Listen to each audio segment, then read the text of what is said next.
All right, going into Week 14, the Giants have the number 1 pick in the draft, but according to ESPN, they're projected to end up picking 5th overall. That means they're going to win some games coming up. Super Bowl champ David Tyree is back on with Tyree's takes on what the remaining 4 games mean for the season. And unfortunately, we have to look ahead a little to the NFL draft. DT, what's going on, my man? Fresh off this bye week. We here bye week, rested up. Motion's still healing, but we rested up. All right, so let's look into these next 4 games. ESPN's Power Index ranks the Giants at number 20, which means that they're a lot better than what their record indicates right now. But as what Bill Parcells said, you are what your record says you are. 4 games left. Obviously, it's an evaluation period. So what position group or players do you have your eyes on most heading into free agency in the offseason that you need to evaluate?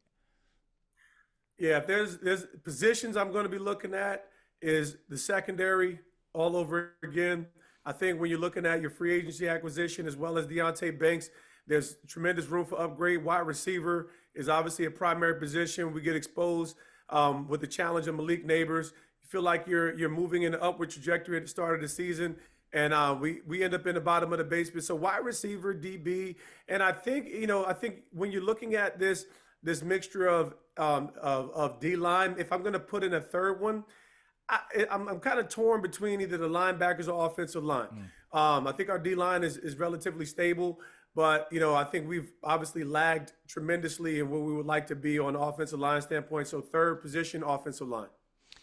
But I got to go with the linebackers and interior offensive line for that reason, because you got back-to-back years where the Giants have been towards the bottom of the NFL and stopping the run. I know we could talk about the defensive line and having somebody next to Dexter Lawrence, but Bobby Okereke is making a lot of money. He's making a lot of money to come in and shore up that linebacker position. Michael McFadden was actually, I thought that this is a kid that was trending in the right direction. When he's on the field and he's healthy, the boy can ball. But what do we say? The best ability is availability. And then Darius Musa, he just hasn't made enough splash plays in his time as a starter or a rotation guy for you to feel like, okay, this linebacking core or this linebacking position, you don't need to have a question mark on going into the offseason. And then interior offensive line as well. You got Andrew Thomas on the left side. You got Jermaine Illuminor, who I know he's going into free agency because my man's tweeting about the pass, the rushes he's given up, sacks he's given up. He's put his stats out there to let everybody know, hey, I'm available. It's like a pretty woman on IG. Like, she's letting everybody know she's about to be single pretty soon. And hey, here's what I bring to the table. So if you're going to have to go in and get someone, I think you should look at that interior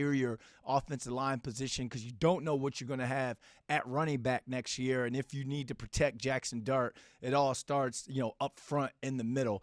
Would you rethink that now? Would you replace linebackers or interior offensive linemen with one of the secondary or wide receiver spots? I'm actually 1,000% with you on the interior O-line. Even when you look at the free agent acquisitions of Runyon, did it make the impact that we would have liked to have seen? Schmidt, did it make the impact that we would have liked to have seen? And is Schmidt still a developing player? Perhaps, but we talk about a window of opportunity and what was sold as opposed to the resume. Yeah, there's room for competition, and that's what they need to do. But still, if I'm looking at a power position, what is needed? They need a real number 2, right? They need. It's kind of like we got Amani Toomer, and Amani Toomer's at this guy's been our number 1. But we're going to go add Plaxico Burress. Monty Toomer is still one of the most powerful, productive wide receivers in the National Football League, but we're going to bring a punch. We're going to bring a legit opposite. And that's what Malik Neighbors needs, is that legit compliment. Wan'Dale Robinson, salute to him. If the Giants are able to find a way to package it, it looks like he's going to be in tow to make a lot of money, but he is a slot gadget guy. These guys need somebody that can stand at the number 2 position opposite Malik Neighbors, and separate and apart from his production, perhaps give you 900 to 1,200 yards. Can they find a guy that can be that guy, the wide receiver? And I actually believe that is they need to square this away and stop negotiating. We haven't seen it since Hakeem Nicks and Victor Cruz. I like it because, and if you mentioned Hakeem Nicks and Victor Cruz, they had a 3 as well. And Mario Manningham, if you mentioned Amani Toomer and Plaxico Burress, they had a 3. And Steve Smith II, when he came in rookie year, remember, he was out for all those games with the broken collarbone. The boy came in there and the routes were routing. So the boy was special. That boy good. That boy good. And there's a lot of wide receivers out there in this draft that are going to be game ready, like a Steve Smith. So, right. And that's why that next 4 games play into this, because they're holding that number 1 spot. But when you look at the next 4 games, it's against a lot weaker competition. You got the Commanders at home, the Vikings at home. You go out to Vegas to play the Raiders, and then you got the Cowboys coming back at home. Let's do a little prediction. I'm going to name the team. You say win, loss, and give us your why as well. Commanders. I think this is a win. You're looking at the health of Jaden Daniels. Just went back down with the elbow injury against the Vikings. Trending down. I think confidence is low. And again, the Giants have enough defense to be able to slow down the Commanders' offense. And middle of the tier, similar offense, but I think the Giants have enough with Kayvon Thibodeau also bringing himself back in the mix off of injury to add enough punch to knock out the Commanders. My only thing that worries me, it's Marcus Mariota that's coming up to be a QB1 if Jaden Daniels doesn't play. But then you see that drive where Malik Willis came in the game after they knocked Jordan Love out for a little bit. And Malik Willis came in and marched down the field and was able to score a touchdown. That's the only thing I'm worried about, but it should be a win at home against the Commanders. Then you wait. Then you get another week. You got the Vikings coming into town. Brian Flores-led defense, J.J. McCarthy, and then they ran the score up on I forget who it was. It was somebody terrible. It was on the Commanders last week. Commanders. Win, loss, and why? This is my loss just on the strength of the Brian Flores defense. I believe the Giants could win? Yes. I think there's something solid about this Vikings defense separate and apart. Now, they got some magic out of J.J. McCarthy, and I'm not necessarily stung by this, but I think this is just this is going to be the letdown. This is going to be the letdown game for the New York Giants. As I looked at the last 4 opponents, I think they actually could squeeze 2. And this is one win that I'm projecting. And honestly, I have a historical blueprint of the Giants always losing to the Vikings down to Eli Manning mishaps. It's like, what is it with the Vikings that caused us to play some of our worst football? And so maybe I'm a little stung from past experience as well. And you're not wrong for that. Not only, reliving some of those past experiences, but this year's Giants team hasn't been able to win 2 in a row at all. So, that's another thing that could play into there. Then you go out to Vegas. We don't even know if it's on a Saturday or a Sunday yet, but it's after Christmas. You play Geno Smith, if he's still the quarterback at that time, and the Raiders, and Pete Carroll has fired everybody. DT, this should be a win on the road. Give it to me. This should be a win on the road. I'm pushing my roulette chips in and just saying, yo, bro, this is a stability win. This is and the reality is we're talking about two empires, if you want to call it crumbling, but this is the one where we strike back and just say, hey, there's a semblance. When you look at what Mike Kafka has done out the gate, there has been command, there has been intent, there has been sharp decision making. This, when it comes to Pete, this has been a slow crumbling process, and it's almost like, hey man, I'm pulling the rug from up under a failing first season. So, what is the reasons? We actually just have better players. Bottom line, we have better players than the Las Vegas Raiders, and the Giants are going to go out there and steal a win. And I just think from a morale perspective, there's more of our Giants that actually believe in the Mike Kafka right now than than the Raiders believing in Pete Carroll.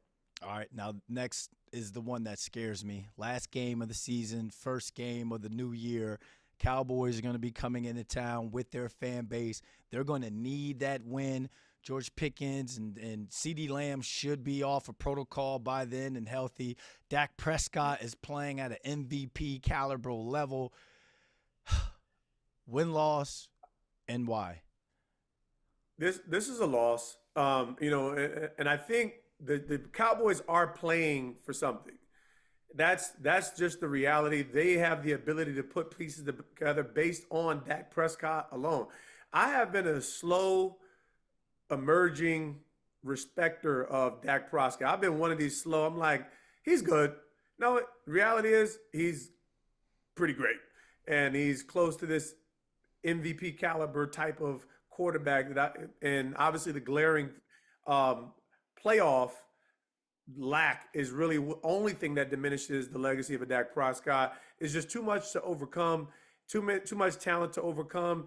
And the pieces that they have added on defense in light of some of the subpar start are starting to shine bright. Some of these additions, free agent, the trade positions to shore up those defensive line is starting to shine bright for the Cowboys. We'll see what happens on the interim, but I do believe it's a loss. I need that to be a win because I'm not trying to have Cowboys fans come in and try and take over the stadium at the very last game of the season. Plus, their fan base is hella annoying. Every time I'm walking through the corridors, they look at me and be like, "Oh, look, it's Dak. Shouldn't you be playing?" I'm like, not all light-skinned brothers with a beard look like Dak Prescott. That's, like we need to chill out on that. But, yeah, I mean, that's going to be a tough game, and the Cowboys going to be playing for something. I mean, that's going to be a game where the Giants going to have to pull out all stops to win that game.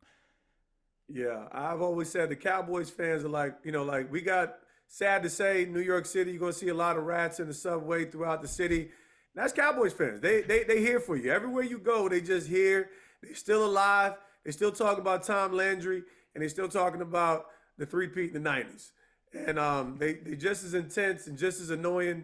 Not looking forward to it. Wish I had more hope in the Big Blue. All right, DT, sadly, we got to look ahead to the NFL draft a little bit. Our NFL reporter for the New York Post, Ryan Dunleavy, has an article out on the Post right now. It says ESPN says that the Giants have a 10% chance to stay with the number one pick. That's fourth highest odds. And a 54.4% chance to have a top 5 pick. So right now, they've got that first pick of the draft. If that remains for the season, what do you do with it, or who would you grab? Man, top 5 pick, if I could be honest with you, I'm looking at the past for Joe Shane. If he's still in this position to make these decisions here, we're assuming I'm still trading down. He trades down in 2022. He gets Wan'Dale Robinson, Dane Belton, and Micah McFadden. We talked a little bit about Micah McFadden, but you're talking about, I think Dane Belton might have 84, 85 tackles this year. I'm not saying this guy's an elite player, but really great value from the trade down. I'm a bigger fan, and I think the Giants' needs are greater in relation to continuously build this roster out with some depth. The quality is there. The depth has been lacking for years. So the moment that we get draft capital, we begin to trade up. And what do our trade ups look like in the past? Deontay Banks and Jalen Hyland. Hey, man, I'm just going with call it recency syndrome. Give me capital. Give me quality. That's what I'm looking for the Giants moving forward in this draft. Yeah, if I got that number one pick, and if you've identified as Jackson Dart as the guy going forward, you don't need a quarterback. So you mentioned needing a corner, another defensive tackle, interior lineman. I feel like they need a tight end.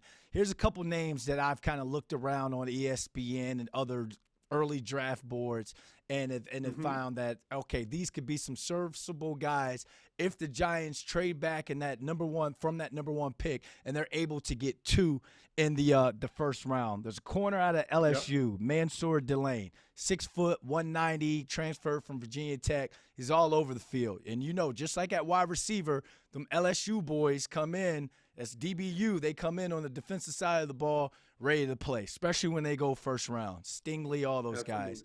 There's a D tackle from Clemson, Peter Woods. Clemson guy, Dexter Lawrence, Clemson guy, 6'3", 315 pounds. I'm John Mara reincarnated when he says, I am tired of watching teams go up and down the field on this defense, and they've been able to do that in back-to-back years. You got to shore up that defensive line. There's a tight end out of Oregon, Kenyon Sadiq, 6'3", 245. And everybody's like, why don't you not go get a wide receiver like, Cardell Tate or one of those guys? You got Theo Johnson. Theo Johnson still has to prove that he's a TE1 to me. This Sadiq kid runs routes, and I'm talking routes. Theo Johnson can block. So if he has to be that TE2, that Daniel Bellinger role, and you lose Belly in free agency, now you've got a 1-2 punch at tight end. Ohio State has a defensive tackle, Caden McDonald, 6'3", 326. The boy is a dog. I'm all about shoring up that defensive line, and I think, you can get a corner in the second round or free agency, same thing with wide receiver, but when it talks to that defensive line and maybe sprinkle in a tight end there, if you could get one of these two guys out of the draft, I know it's early, but I think they would be instant impact in terms of coming in, be day one starters, and make plays. Yeah, I couldn't resist the opportunity to look at these wide receivers: Carnell Tate, Jordan Tyson, Mekhi Lemon. Those are you talk about 3 to 5 receivers typically on anyone's board. I need one and or a premier offensive line. When I'm thinking about this draft, this pushback, give me some quality. Give me O-line, give me wide receiver. Put to bed the questions about. And I know we've had some Evan Neal, who could have predicted, but they got to be able to knock this thing out the park with this trade back. And I'm calling a trade back. I just really believe that we lack depth because this was a great roster at the start of the year. Injury, Micah McFadden injury, Malik Neighbors, and next thing you know, our whole season is shattered. So hopefully that's the move, but there's certainly great prospects at the position. Giants will be in a good position with the top, in my personal opinion, top 5 pick.